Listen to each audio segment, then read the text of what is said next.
morning po. Dito po kami ngayon sa Tarlac, Banban Tarlac.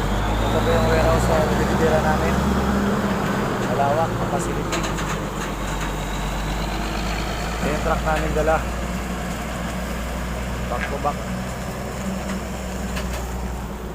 Dito malawak yung facility nila. May basketball court, may court court.